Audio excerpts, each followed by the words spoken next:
Hi, gorgeous beauties. Welcome to another episode of the Startup Stories podcast. You, my dear, are one of many powerful everyday women of the world. So I hope that you really appreciate the value and significance of who you are.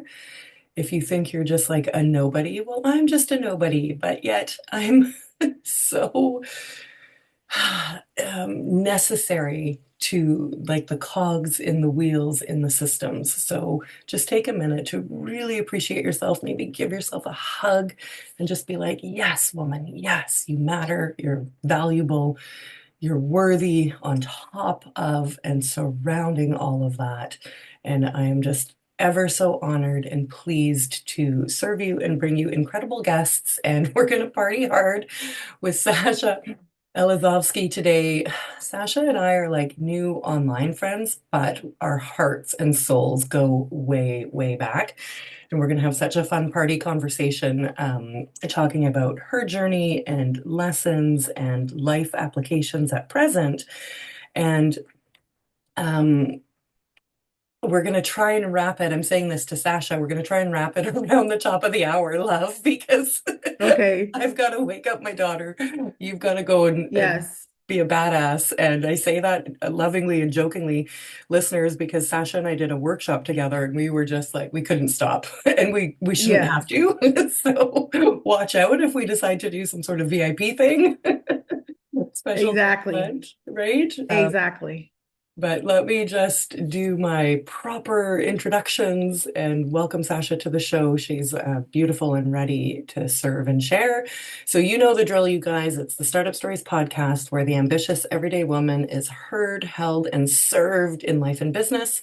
Relatable stories to keep you sane, grounded, and growing as you expand yourself and deliver your purpose to the world. And if you're watching on video, I'm kind of excited that I have this new background, fun anecdotal story. My I love mom it. said my background was too distracting, and I was like, resist. And then, hey, why don't we try something else? So I'm trying out this background. And I kind of love it. It looks good. And it's the same wallpaper that I actually have. So enough about all of that nonsense. Sasha.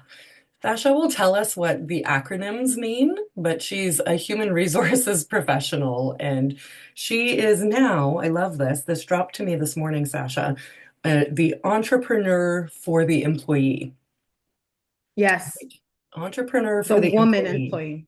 right? For female employees in corporate, looking to level up. Like, we say we want the things, we think we're ready, and then when they come to us on a platter of silver or slightly tarnished or gold or whatever, we're like, I'm not sure. Right. So that's why life coaches, that's why career professionals like Sasha, that's why to hold you accountable to yourself, to your dreams, and to the resistance, hold you through the resistance of actually becoming that next version of yourself, that next transformation. So Exactly. Sasha has got this beautiful and steadfast career in human resources, HR, and recruiting, a master's in HR development, certification as an intuitive life coach. And like, I'm just covered in goosebumps already because I know and love Sasha's heart. But you picture these two different systems coming together in a holistic approach, right? To really hold you and to prepare all of you, mind, body, spirit, for the raise, for like the 15 to 50K salary jumps, career moves, but also capacity of self to step into that. So let's bring her on here because there's just so much to dive into, and I don't want to be the only one talking. So welcome, my darling. Thank you. Thank you for having me. Thank you for having me. That was a beautiful introduction. And one of the things that I do want, how I want to distinguish myself is, I'm not just like a career coach, like I'm not just going to help you, do your resume or get that raise. Like, there's a lot that comes with that. And when they say when you teach a man to fish, right? Mhm. So if I teach you how to see the power in yourself, and I teach you how to set boundaries, and I teach you how to um like in a very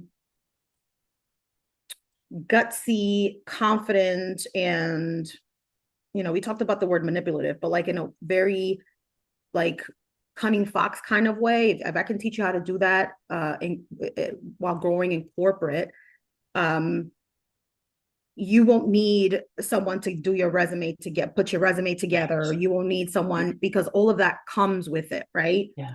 It really, really all starts with confidence and how you sell yourself, and how you make it, like how you allow yourself to grow in corporate, right? Because corporate is a soul sucking place. So, but anyway, thank you for having me.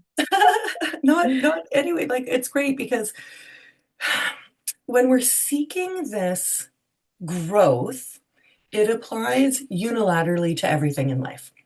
Mm-hmm. So it's not like if you don't have a job, and I again am going to really normalize and hold safety around being an entrepreneur and an employee. But when you're seeking growth, all of what you just talked about, Sasha, is very transferable because we are Mm-hmm. having to become stronger, increase our mental fitness, our Mm-hmm. spiritual fitness to hold that space and that growth of self. And what you just described is it transcends anything that could be captured on paper because it's your essence, right? And so it's like, how did Mel Robbins become Mel Robbins? Part and parcel as a natural outcome of who she is, matched with a willingness to take on more responsibility, to take on more, um, what's another way of describing that? Like, because it's not all just responsibility, but like, um Power, yeah, power, yeah, yeah. And let me just say, let me just go back to, because yeah, the transition between employee and entrepreneur, right? Like, I know most of your audience is, entrepreneurs, and my audience is employees, but let me tell you something. I can tell you right now that the women that had the hardest time negotiating their salaries in corporate will probably have the toughest time with their money mindset when they become entrepreneurs. hmm, Because these are the ones that you have to convince them you are worth that much. You know that, right? You can charge, you can ask for that, right? hmm, Don't let anyone tell you what you're worth. You can sit yeah, there and say, this is what I like. The worst thing that they can say is no, and then they move on and whatever. yeah, But the people that have the hardest time, I know because I was that person, yes, that have the hardest time with negotiating their salaries tend to be the people that have a hard time, setting their prices, like holding to their prices. They're the ones that like struggle with, like, should I give a discount? Should I? yeah, They're the ones that struggle with that. So yeah, there's a lot of transferable, a lot of like commonalities. Even though we serve different audiences, the struggles can be very much the yeah, same. yeah, Yep. yeah. Because we're looking to achieve our potential, Yeah. to see how far we can take ourselves at the end of the Mm-hmm. day, right? And that comes from within. It doesn't come from an external circumstance. And then it comes again with that, I'm loving the word willingness to hold everything that comes with it, because it is more in the sense of more responsibility, more money, more um, accountability, commitment, like all these things, right? Yes, It's exactly. my favorite analogy, lifting heavier sets of weights and Yes. powering through that, and then acclimatizing, building that resilience to hold through it, because it's not going to be without roller coasters or other things happening. Sometimes things Mm-hmm. culminate all at the same time, like the awesome job offer, maybe an issue with a child, maybe a new relationship, maybe a transition in a relationship, or, Yeah. like things will, the storm, and then you come through the other side into a new space. So we've already kind of sneak peeked into some of your story, that you worked in corporate and now that you're on the other side as an entrepreneur. So just tell us a little bit more about you, and your story, your journey to get here and what that was like, what you grew through. to land in this beautiful new place? Yeah, so I decided to be an entrepreneur at a very interesting time. It was around the time that I decided that I wanted to be divorced. There you And go. The yeah, story. exactly. It was around the time that I decided to be divorced, but also it was around the time that I realized I was starting to get stronger as a person. I transparently, I was a broken person with a lot of trauma when I met my husband. And so, like, as time went on, I started to, realize that, I had to take accountability for a lot of the things that I was bringing into my life. So, for example, I was one of those that had like, boyfriend after boyfriend. One was worse than the last, right? And so Mhm. by the time I got to my husband, he was very different in a lot of ways, but similar in others. And you know, um, my mom, she was a narcissistic person. So like I was very comfortable with certain things. And so by the time I got to this point, I had gone through some therapy, and I realized that I had to fix myself in order to stop bringing these types of characters into my life,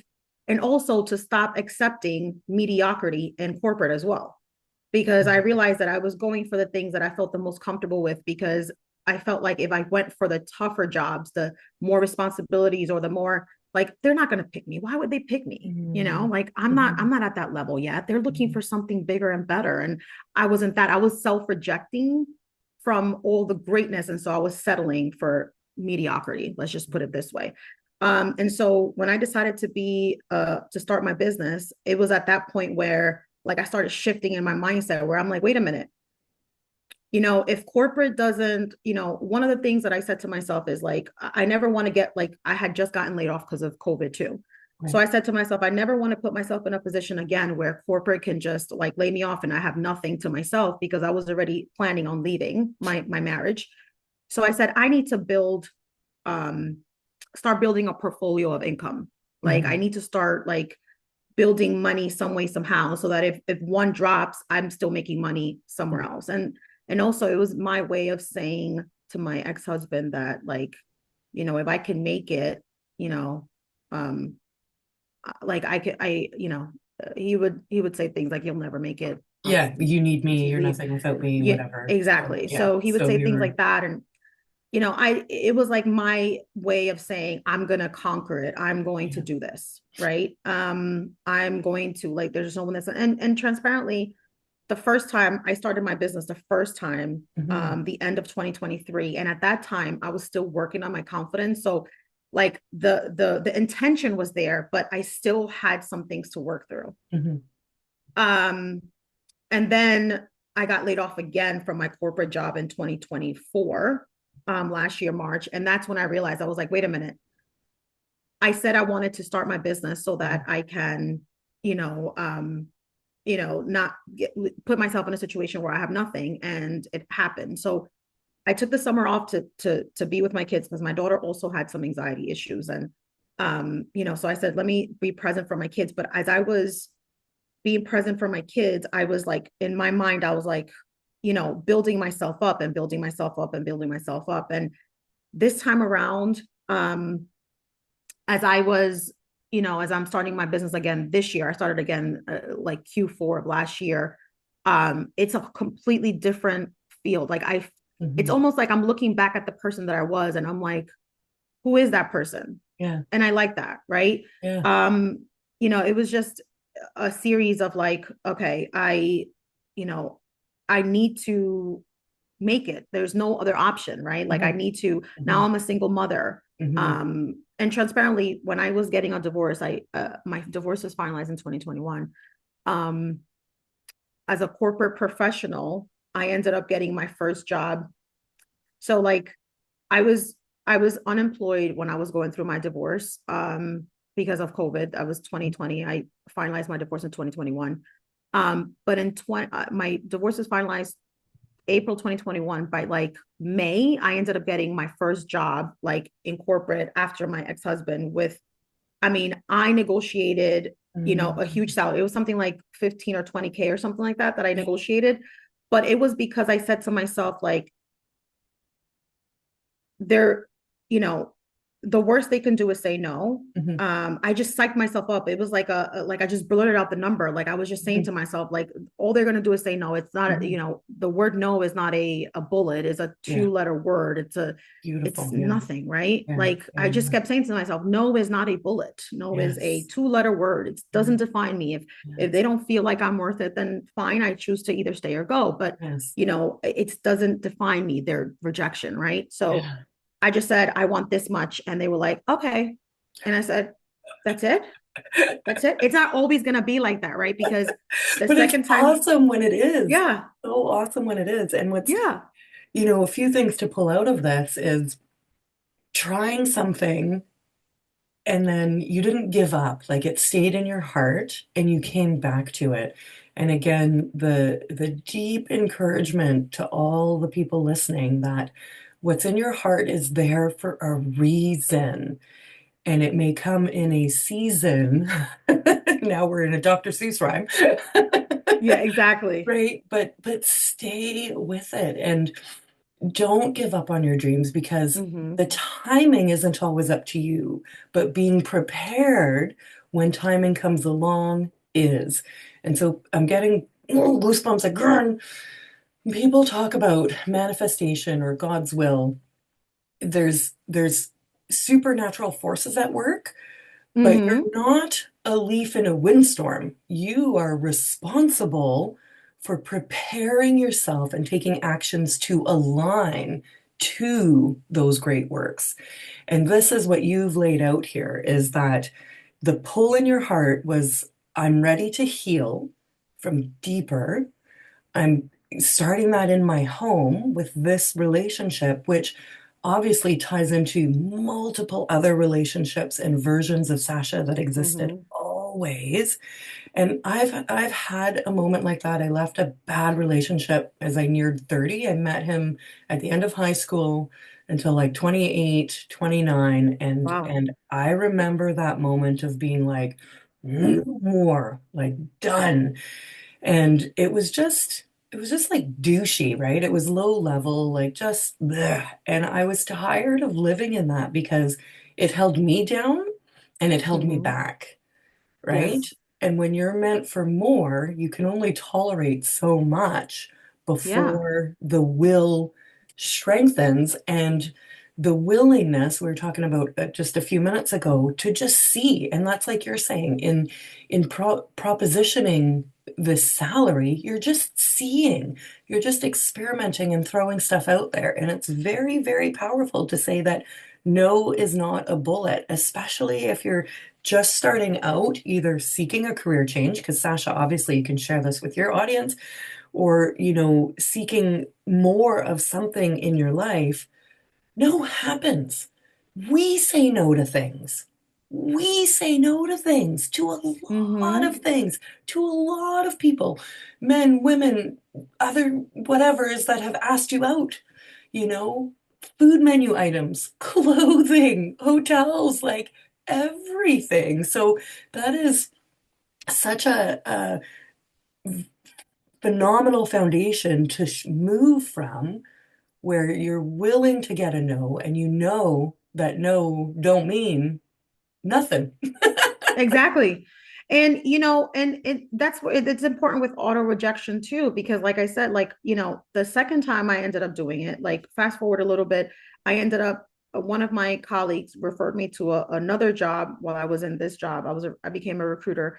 Then she referred me to a project manager with a lot more in the base, but I knew as a project manager that I can ask for a little bit more. And so I did. I think I asked for something like 15 or another 15 or 20K, but and I ended up like, it wasn't the same, right? It wasn't like, oh, okay. It was more Right, of a negotiation. I right, negotiated. It took me like 2 or 3 times for us to get the right, number right. right. But the point is that I was like not auto rejecting myself. Yeah, I wasn't saying, yeah, well, they're gonna say no. yeah. What if they, because when I was a recruiter, that's when I really realized that coaching is what I wanted to do. Because Mhm, I spoke to so many women, especially my mhm, minority women, who mhm. were so socially conditioned to being the good girl that just accepts, like, just, I would have to coach them and say, I would take my recruiter hat off because obviously I worked for the company. So Yeah, yeah, but I would take my recruiter hat off and say, listen, I need you to do a little bit more research on this role, right? And I also need you to look at like, you know, because I can tell what a woman felt about herself when she opened her mouth and said, "Well, I'm looking for this much." And I can like with her body language, she would say, "I'm thinking," like she would do a Right. whole lot of that and dancing Right. around the Right. topic. And I'm like, "Girl, just spit it out." Yeah. And Yeah. I made them comfortable enough to tell me. And there were many times where I took my recruiter hat off and I would coach them on like, this is how you want to present this, right? And this is what you The want to confidence of exactly, owning the request, right? exactly. So, like, I've been seeing these, I just saw a video about a woman interviewing a man using questions that women get asked. And the men were highly uncomfortable. And what you just described there, and everybody is a little bit different, so we don't want to overgeneralize, etc. The disclaimer. But imagine a man being wishy-washy and like that, right? And what's the difference? Is that, well, women are awesome, awesomer, Exactly. and we don't like to receive as much as we love to Exactly. give, right? Exactly. But Exactly. how do you get to more then if you're self-limiting, like you're saying, right? So what started like it's such a tangible illumination, if you will, of like the spark of the fire growing, leaving the husband, pursuing the career, and now, Mm-hmm. stepping into this next version and the Sasha that you are today and continuing. Now you're kind of like in a momentum role, right? It's like, oh, baby, Yeah. we ain't stopping, right? Yeah. So another thing that motivated me was, like I said, my kids, Yeah, because like I said, corporate America is not meant for mothers, and it certainly not is not meant for single mothers. right. So as a single mother, I have been working from home since 2016, since my daughter was born. Um, but we're in a market now where everybody's like return to work, return to work, Yeah, return to work. And so yeah, when I got laid off last year, I vowed to myself, I was like, there first of all, the market has been crappy. So even if I saw roles that were hybrid, they wouldn't even call me back, or in-person roles. But I said to myself, like, what do I want? Right? yeah, Because I don't want to be chosen because that's a thing that women go through in their job search, right? Like when they're looking for jobs, they're ready for a job.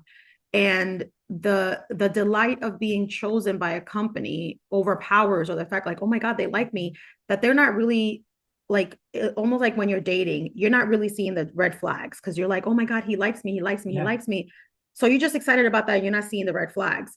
But a lot of times, like when we're in these toxic work environments, we could have seen that if we just asked the right questions, if we could read between the lines, if we were a little bit hyper, if we did the due diligence of asking them, like, okay, what are the uh like, how can I say, what was the one question that I asked, that I told one of my um what is the culture like for Mhm. women, Yes, parents or something. I yes, don't recommend people talking too much of their personal business, because we're looking at biases, right, from an HR standpoint.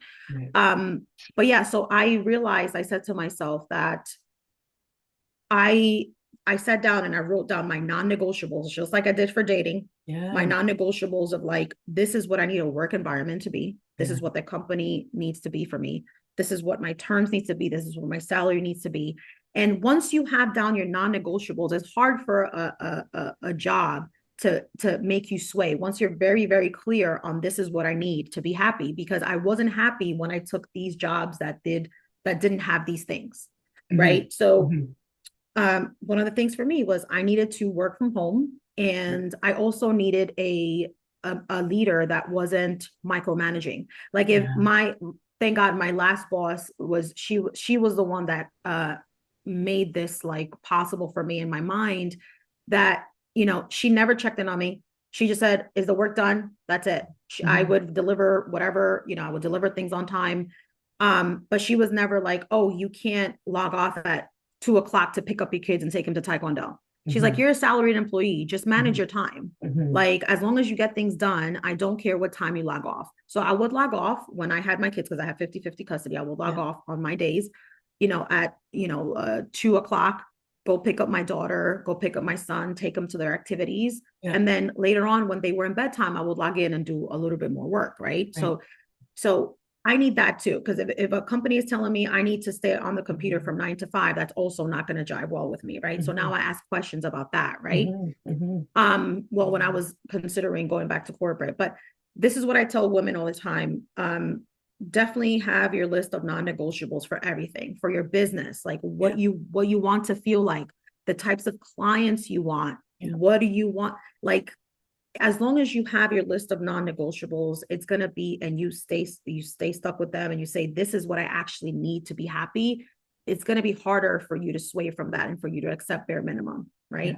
So to answer your question, like what else, like, I guess motivated me is my kids, Yeah. my kids really cemented into me that I need to be present and that I don't want to be in a corporate environment where they're like, oh, you have to be on the computer from 9 to 5. It's not going to Mhm. work for me. Like my kids have activities. And no, I'm not going to pay someone to drive my kids to their activities. I want to be there. I want to cheer my kids on. Yeah.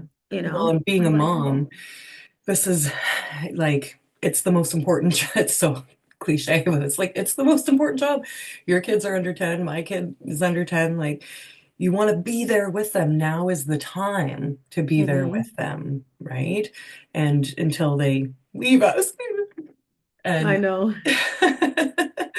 it also shows them a beautiful um, family lifestyle, right? And that they Yes, can count on you, and very empowering that you can design your life the way that you want it to flow, right? yes, And I love the juxtapositions of finding this in corporate, because we often hear that on the flash sale of the entrepreneurial world. And again, you guys, I work a full-time job, got kids all over the place, like, and running this online business, but doing it in my schedule, in my routine, exactly. in my decisions for me. And that is where the real power is. And that is where you are truly in control in managing yourself. So I love that you're encouraging women in the corporate workforce to do that, because it is a difficult system. And I would not be surviving life right now if not for the employer that I have, which is largely women led, phenomenal Mm-hmm. women, phenomenal women. A lot of us have, enough of us have kids in the same age range, like single digits still, and doing the school runs and stuff. And that same trust in competence. So trust and competence. We want our employer to trust in our competence. We also need to fully trust in our competence of Exactly. how we're delivering and of what more we can have. And I tell you, Sasha, even just being in your space has got me thinking about pushing a little bit faster, stronger for like a higher level position, creating a higher level position at my workplace. Because like I'm looking around at what I'm doing, and it's way above pay grade, right? Well, that's another thing, right? Is that as women, that people pleasing aspect, Mhm.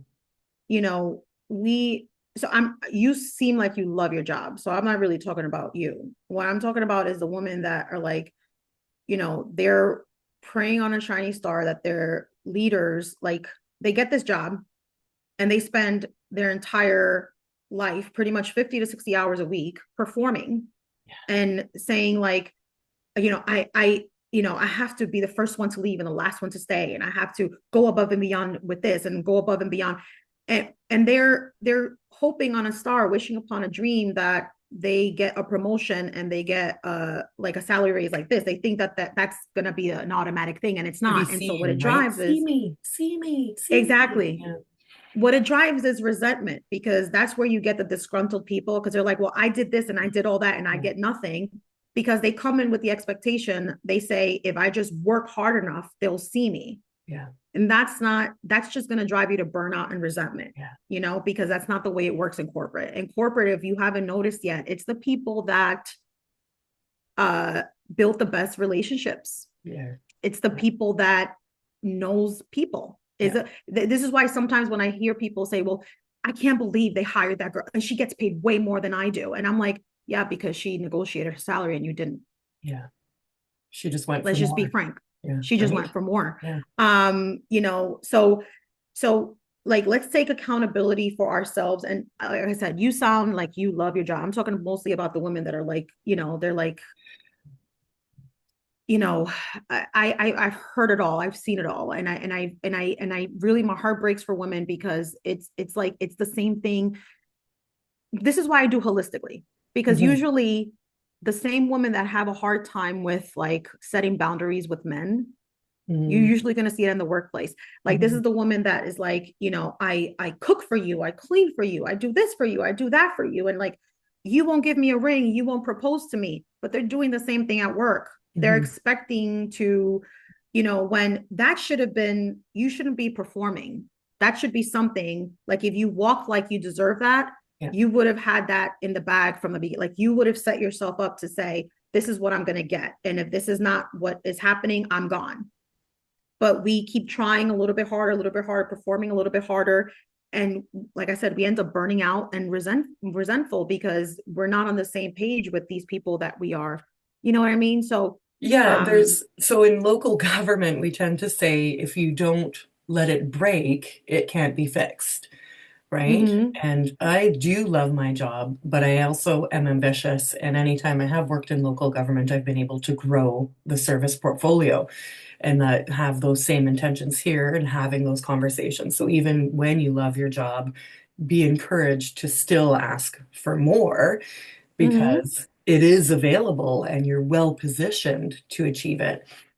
Um, and then this What what does I say to women, I'm so sorry not to cut you off, but no, what I get say in, to get in. women is don't go in there with the thought is I'm going to become irreplaceable. You have to become promotable. There's two different things. Yeah.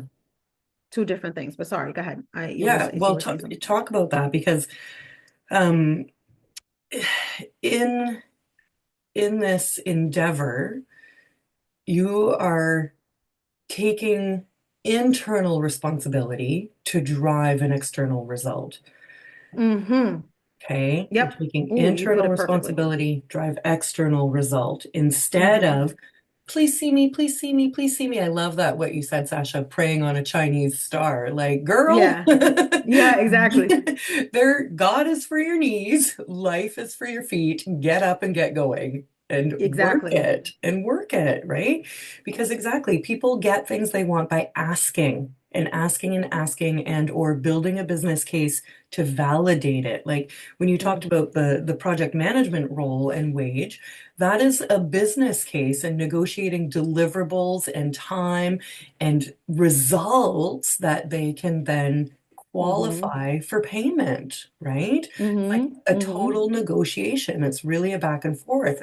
And it's easy to quit in that because it gets scary, daunting, or you're not sure what the outcome is going to be. But get to the outcome, whatever it is, because one, you get the experience and practice, and then you get to build that power. You get to keep that fire stoking and growing, right? And that's what's really going to lead to the change. It's not like in transformation and life coaching and everything, we talk about what happens on the outside when we've Mm-hmm. transformed, but the real work and, huge premise of Powerful Link is what's actually going on inside. Like, let's go behind the Yep. scenes.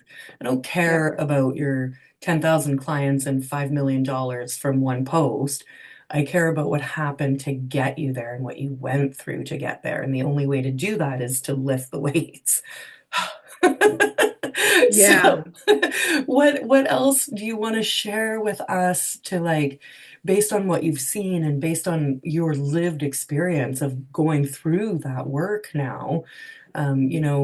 It sounds like you've really stepped into a solid version of yourself. You've done some great healing, and now you're just like ready to go forward, marching forward. I don't want to say force, but I want to say like lovingly bring other women along, right? Yes. Yes. So I'm actually working on a few cool things. So first of all, I have my free newsletters called the Corporate Glow Up, and it's where I help corporate women. I say, get the paycheck they want, the peace of mind they want, without having to work, a day, or the title that they want without having to work a day past a minute past 5 p.m. So we're not Mhm. performing, we're not compromising, we're not saying, okay, like if I work 60 hours a week, that means I won't see my kids. Like, Mhm. we are, getting what we want without compromise, but in a, unapologetically, but also feminine way, if that makes sense. Like Yeah. Yeah. there's like a little bit of a balance there. Um, so yeah, so I that's where I give weekly tips on building that confidence, building that portfolio, that executive presence. Yeah. But also I'm actually working on something really exciting. I don't know if you've ever heard of Lean In. Yes.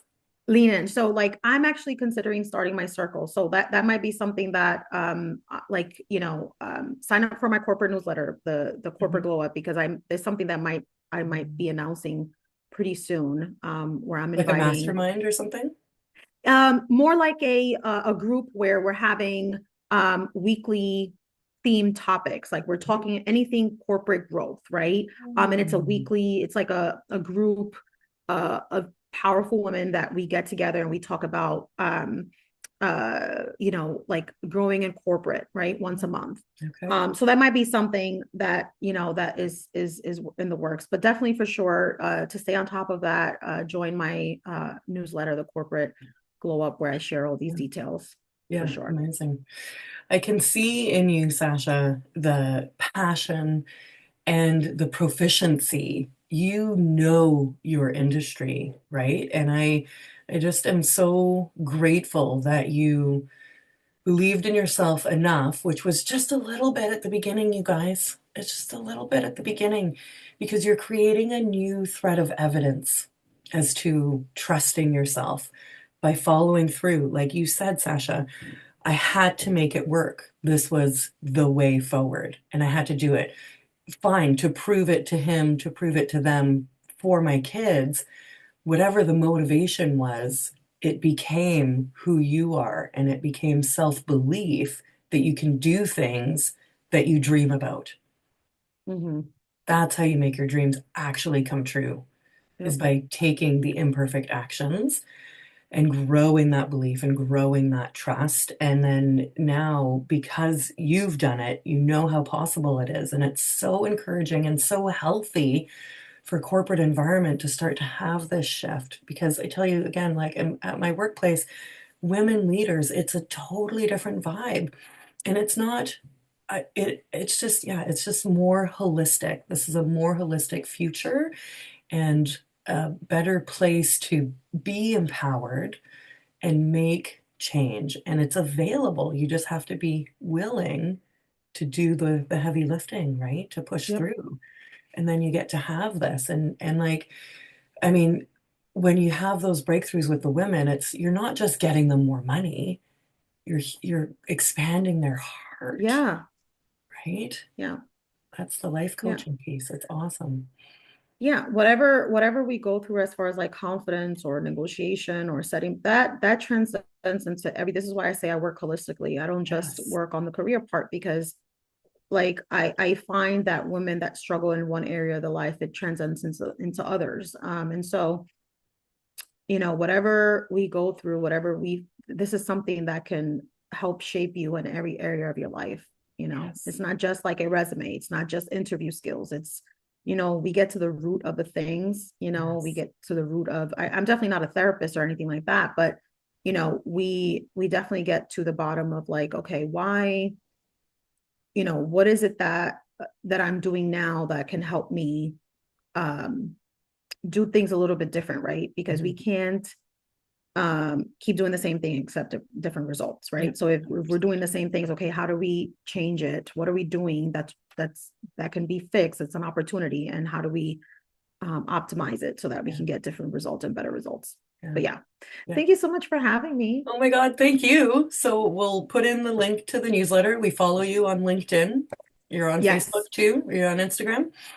I'm on Facebook. I'm on Instagram. I'm definitely more active on LinkedIn though. But yes, I'm on Instagram and Facebook. It's Sasha the Career Coach. Okay. And Facebook, LinkedIn is Sasha Elezovski. Yeah. Um, Okay. But yeah, Okay, we'll thank you so share much all for that having out. me. Thank you too. Yeah, And watch out, guys, alrighty. because we're gonna run you over with our empowerment. Thanks, Sasha.